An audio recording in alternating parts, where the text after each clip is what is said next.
ಎಲ್ರಿಗೂ ನಮಸ್ಕಾರ. ನಮ್ಮೆಲ್ಲರಿಗೂ ಕೂಡ ಬಹಳ ಆತ್ಮೀಯವಾಗಿರ್ತಕ್ಕಂಥ ಅರ್ಥಪೂರ್ವಕವಾಗಿರ್ತಕ್ಕಂಥ ಬದಗೂರು ಪಂಚಾಯತ್ ವ್ಯಾಪ್ತಿಯ ದಾಸನಗುಪ್ಪದಲ್ಲಿ ರೈತ ದಿನಾಚರಣೆಯ ಅಂಗವಾಗಿ ಭಾರಿ ದನ ಬೆಳೆಸುವ ಕಾರ್ಯಕ್ರಮವನ್ನು ತಾವೆಲ್ಲರೂ ಸೇರಿ ಹಮ್ಮಿಕೊಂಡಿದ್ರಿ. ನಮ್ಮ ರೈತರಂದಾಗ ನಮ್ಮೆಲ್ಲರಿಗೂ ಕೂಡ ದೀಪಾವಳಿ ಹಬ್ಬ ಅಂದಾಗ ನಾವೆಲ್ಲರೂ ಕೂಡ ನಮ್ಮ ಮನೆಯಲ್ಲಿರ್ತಕ್ಕಂಥ ಎತ್ತುಗಳನ್ನ ಕೋಳಿಗಳನ್ನ ಬೆಳೆಸುವಂತಹದ್ದು.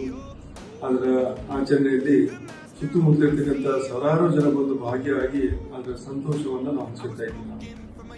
ಇವತ್ತು ತಾವೆಲ್ಲರೂ ಕೂಡ ಬಹಳ ಅದ್ಭುತವಾಗಿ ಅರ್ಥಪೂರ್ವಕವಾಗಿ ಬದನೂರು ಪಂಚಾಯತ್ ವ್ಯಾಪ್ತಿಯಲ್ಲಿ ಇವತ್ತು ತಾವು ಸ್ನೇಹಿತರು ಎಲ್ಲರೂ ಸೇರಿ ಒಂದು ಹೋರಿ ಹಬ್ಬವನ್ನು ಮಾಡಬೇಕು ಅಂತ ತಮ್ಮ ಇಚ್ಛೆ ಏನಿದೆಯೋ ಆ ಇಚ್ಛೆಯಲ್ಲಿ ತಾವೆಲ್ಲರೂ ಕೂಡ ಅಲ್ಲಿಯ ಶಾಸಕರಾಗಿರ್ತಕ್ಕಂಥ ಮಾನ್ಯ ಶಿವರಾಮ್ ಹೆಬ್ಬಾರ್ ಅವರು ಮತ್ತು ಅನೇಕರ ಸಹಕಾರಕ್ಕೆ ಇವತ್ತು ತಾವು ಕಾರ್ಯಕ್ರಮವನ್ನು ಹಮ್ಮಿಕೊಂಡಿದ್ದೀವಿ.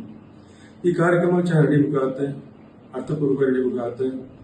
ಇದಕ್ಕೆ ಭಾಗವಹಿರ್ತಕ್ಕಂಥ ಎಲ್ಲ ರೈತ ಬಂಧುಗಳು ಕೂಡ ಬಂದು ತಮ್ಮ ಹೋರಿಗಳನ್ನ ಬೆಳೆಸುವ ಮುಖಾಂತರ ತಮ್ಮ ಸಂತಸವನ್ನ ಆ ಸಂದರ್ಭದಲ್ಲಿ ಅನ್ನುವಂಥದ್ದು ಒಂದು ಕಡೆ. ಇನ್ನೊಂದು ಕಡೆ ಇದು ನಮ್ಮ ಕಾರ್ಯಕ್ರಮ, ನಾವೆಲ್ಲರೂ ಕೂಡ ಶಾಂತವಾಗಿ ಎಲ್ಲ ರೀತಿಯ ಸಹಕಾರವನ್ನು ಕೊಟ್ಟು ಆ ಕಾರ್ಯಕ್ರಮವನ್ನು ಚೆನ್ನಾಗಿ ನಡೆಸ್ಕೊಡ್ಬೇಕು ಅನ್ನೋ ವಿನಂತಿ.